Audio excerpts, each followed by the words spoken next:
Hay gente que todavía cree en el discurso ruso sobre esta guerra, Maksym. ¿Qué le dirías a estas personas? ¿Qué le ha hecho la guerra a tu país, a familias ucranianas, a los niños ucranianos? The suffering that the Ukrainian people are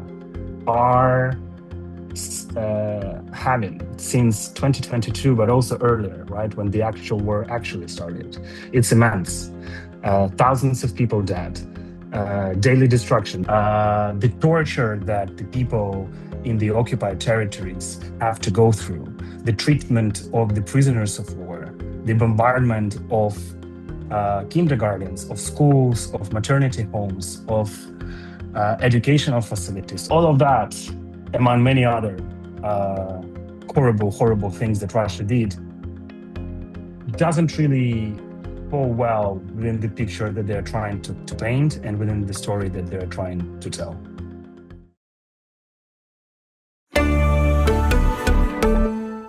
Banamex presenta.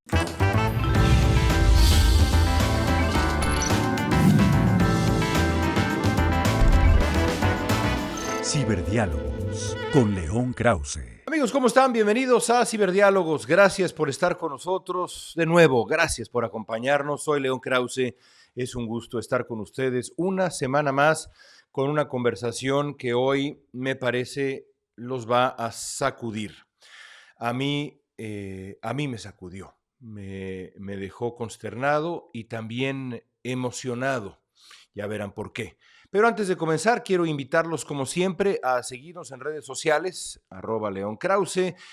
En lo personal, sigan a la revista Letras Libres, suscríbanse a la revista Letras Libres, no solamente a la revista, sino también a nuestras plataformas, a nuestra página en YouTube, para que más gente conozca lo que hacemos en Ciberdiálogos. Y como todas las semanas, agradezco muchísimo a nuestros amigos de Banamex que apoyan este espacio y sin cuyo respaldo Ciberdiálogos no sería posible. El día de hoy en Ciberdiálogos, Maksym Maksymov. ¿Quién es Maksym Maksymov?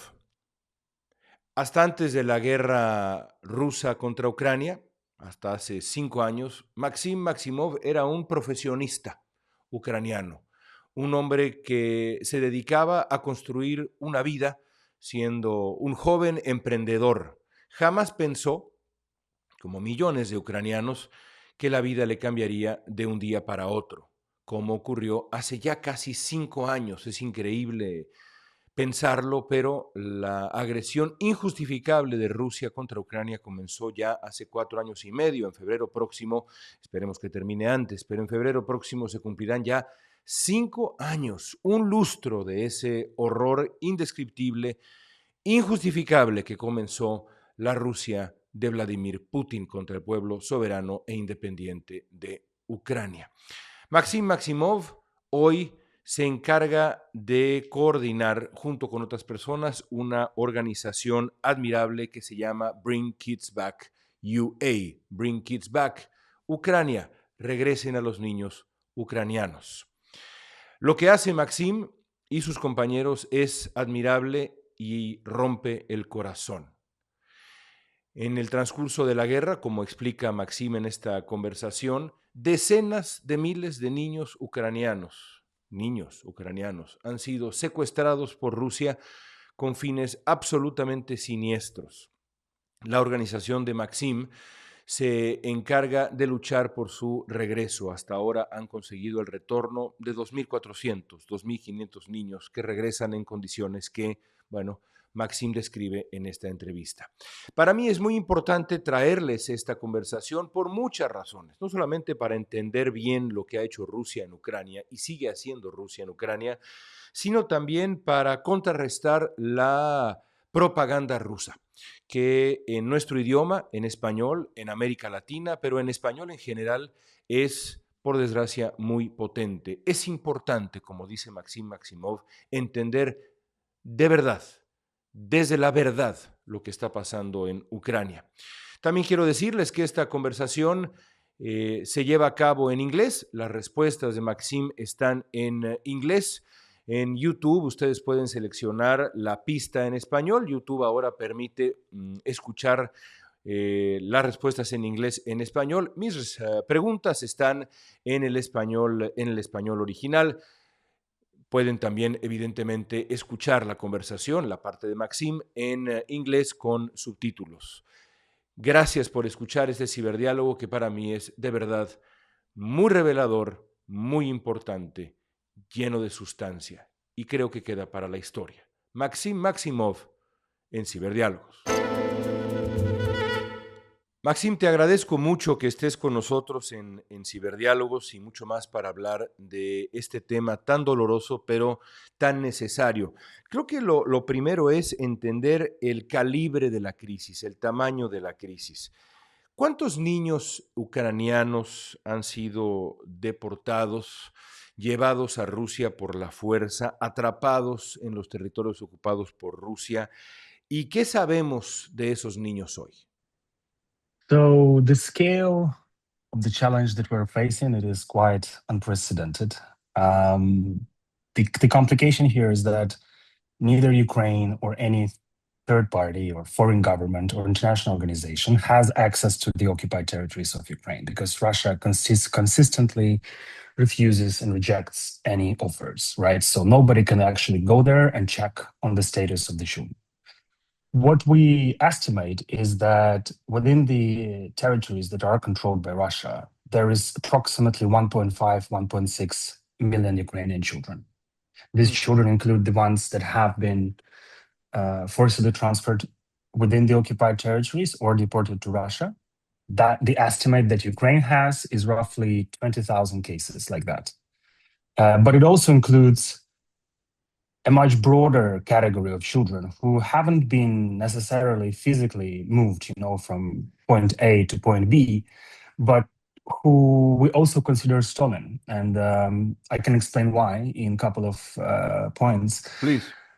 The first thing is that you can't just pack up your stuff and leave the occupied territories. Young people just simply cannot do that. What they are experiencing within the occupied territories is the systematic attempt and policy to reprogram them on the spot. There has been a Moscow mechanism report just 2 weeks ago that for the first time an independent authority essentially reached a conclusion that the policy of Russia within the occupied territories towards Ukrainian children is viewed as a system of purposeful redesign of young population. And to achieve the goals of this policy, they implement several elements, including youth policy, citizenship institute, and education, among others.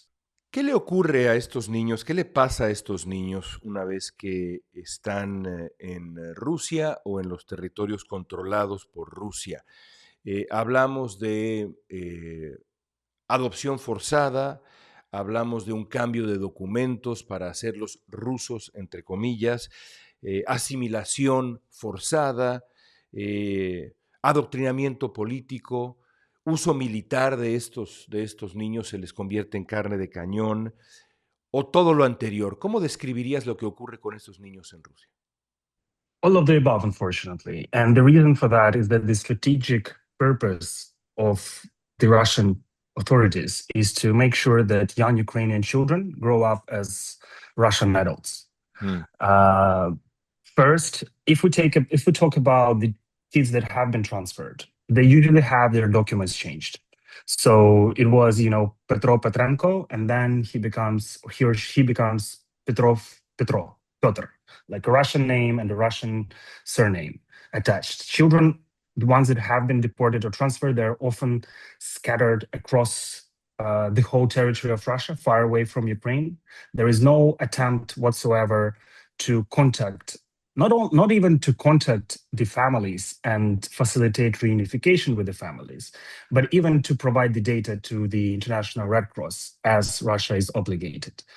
And of course, Russia does not engage in any sort of good faith in any attempts of Ukraine or our international partners to get those children back. When we speak about the occupied territories, the thing is, and that's an evolution of the situation on the ground that I think often slips out from the media narrative is that they don't longer need to physically transfer the kids because they can achieve their objective of, destroying their identity by basically reprogramming that on the spot. And here we talk about, again, forced passportization. At the age of 14, every single young person is obliged to receive a Russian passport. If you don't do that, then you won't have access to banking services, to medical services, or you won't be able to even move from your village.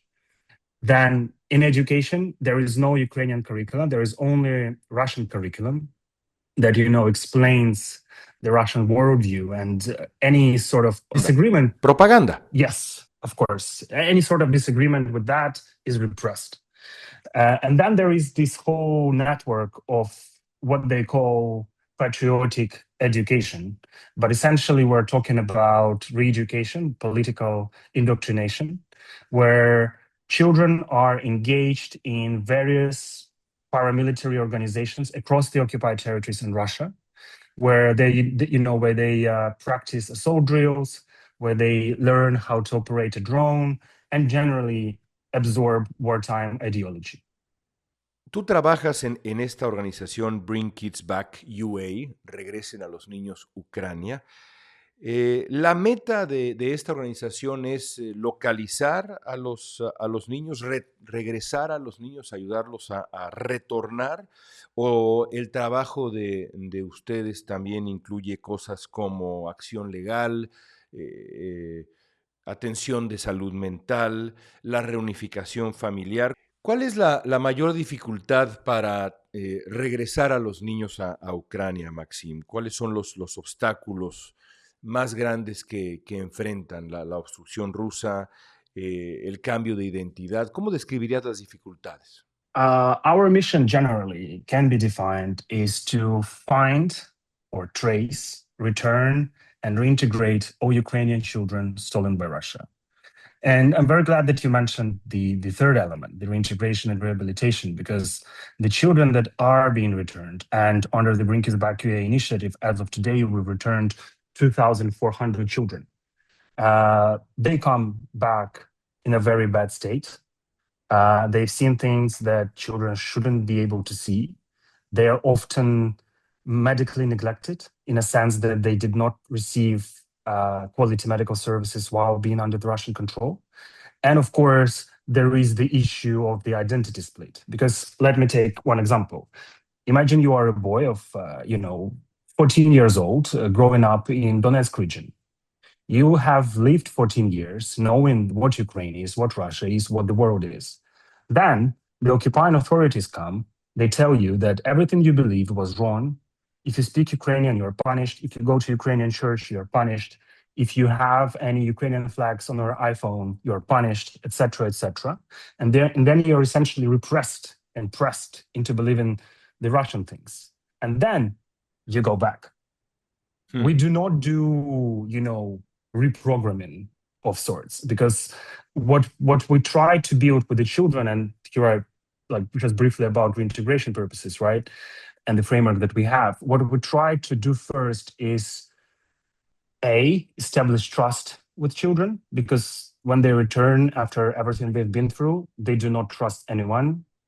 And then make sure to place them in an environment where they have family care, where there are parents, relatives caring for them.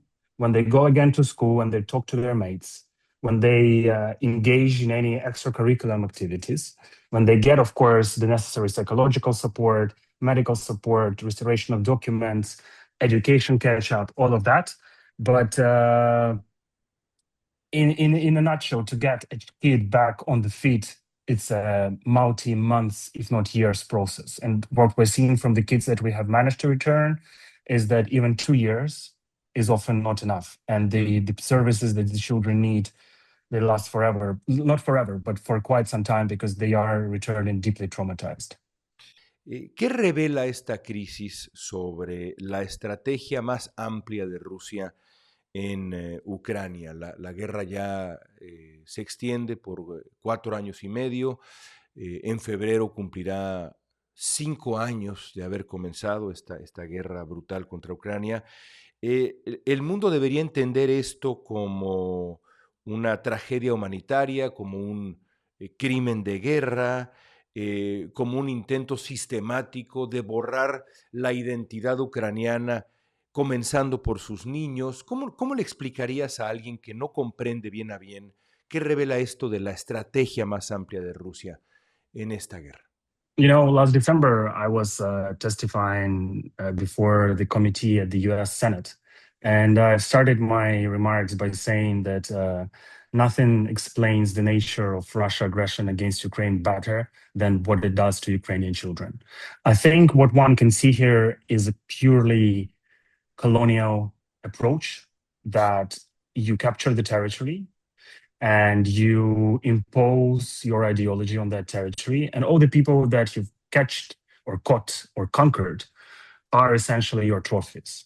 And what we're seeing right now increasingly is that, and coming back for a second to the whole militarization pipeline, Russia is running out of people for this war. Our armed forces are killing 20,000 per month, which is a significant number under any estimates. And there aren't too many volunteers in Russia to fight this war that they cannot win. So what they are doing with the people in the occupied territories, including young people, is essentially grooming them for war and forcing these people to fight today against Ukraine and tomorrow, against whoever they would decide to launch invasion against. So I think it's both the purely colonial approach, but also it's the human resource need a gap that they have to fill. But above it all, I think what it also signals to the whole world, why this is happening, is the impunity. Essentially, there isn't anyone who can stop this other than us. When you say us, you mean the Ukrainians? Yes. Any international organization, they have tried to get access to the occupied territories for now, 5 years? Soon, nobody succeeded in any substantial manner. And this is like the most basic step that one can get. Just, children held in certain re-education camp in Crimea, it should be okay for, ICRC or UN to go and check. This isn't even possible. So speaking about prevention or finding actual responses from the international system towards this policy, I think the verdict isn't very positive. And the reason for that is, and I think that only reinforces Russia's belief that they can do it, because there would be no punishment, there would be no responsibility, and there wouldn't be any accountability for these crimes. Quiero terminar preguntándote por la propaganda rusa, pensando específicamente en América Latina. En América Latina, la propaganda rusa ha tenido una presencia muy amplia y, por desgracia, muy, muy potente, convincente en algunos círculos. La presencia de Russia Today, de RT en español y de otras organizaciones parecidas, medios parecidos, han hecho mucho daño. Han de verdad difundido la propaganda rusa, los intereses de la Rusia de Vladimir Putin, que hace las cosas que tú nos has descrito hoy. Hay gente que todavía cree en el discurso ruso sobre esta guerra, Maksym. ¿Qué le dirías a estas personas? ¿Qué le ha hecho la guerra a tu país, a familias ucranianas, a los niños ucranianos? ¿Cómo explicarías lo que ha hecho esta guerra rusa contra Ucrania? A very good question. But looking at it all and picking just a couple of narratives, right? So one of the narratives was that Russia invaded Ukraine because NATO was expanding, and this was a way to prevent NATO from expansion, right? That's one of the talking points. Mm-hmm. If that is true, why do you need to take the children from other country, take them away from parents, and put them in re-education camps and grow them up as Russians? For me, this doesn't click really well. Why do you need to to steal the children? Why do you need to instill your ideology in them in case this all is about NATO expansion or whatever narrative it is? I think the Russian propaganda, not only in your region, but globally, is a big issue, obviously. And I think one needs to look at the facts, or however, wishful it may be in 2026 to look at the facts in the current climate of information space. But I don't think we have any other choice. The suffering that the Ukrainian people are having since 2022, but also earlier, right, when the actual war actually started, it's immense. Thousands of people dead, daily destruction. Just today, 10 ballistic missiles hit my town where I live, Kiev, just during during lunch at around 1 p.m. out of nowhere. The torture that the people in the occupied territories have to go through, the treatment of the prisoners of war, where they are again treated inhumanely and tortured again, the bombardment of kindergartens, of schools, of maternity homes, of educational facilities, of the sports facilities. All of that, among many other horrible things that Russia did, doesn't really fall well within the picture that they're trying to paint and within the story that they're trying to tell. Y por último, quiero preguntarte cómo podemos ayudar. Has descrito una crisis muy complicada, muy compleja. Has explicado aquí las dificultades que enfrentan ustedes por muchas razones, pero ¿cómo se puede ayudar desde el exterior? ¿Qué puede hacer alguien que nos esté escuchando para ayudar a tu causa, ayudar a que regresen los niños ucranianos a donde merecen estar con sus familias en su país? ¿Qué se puede hacer en la práctica? There are practical ways, of course. One way is to talk about it. We have managed to achieve a lot of things just because we have managed to create this action among the international community. We have the International Coalition for the Return of Ukrainian Children that unites 50 countries and international organizations who are supporting Ukraine's tracing efforts, return efforts, reintegration efforts. And all of that is only possible because there has been attention to this. Without attention, there is no action. So, if you are a journalist, do a story, record an interview, write a story about, kids. If you are a movie maker, make a documentary about this issue. If you are a humanitarian organization, get in touch and let's find a way how you can practically support our efforts.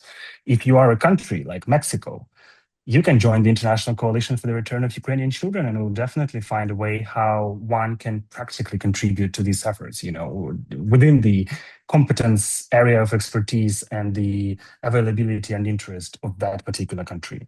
But at the end of the day, I don't like this narrative or story about awareness for the purpose of awareness. But the reality is that without awareness and without people talking about this issue, nothing would ever be happening, because that's the reality of the world that we live in. So if you can't, provide like humanitarian operational support or support, donate to various organizations that fall within the Bring It Back UA initiative that are actually doing the work on the ground.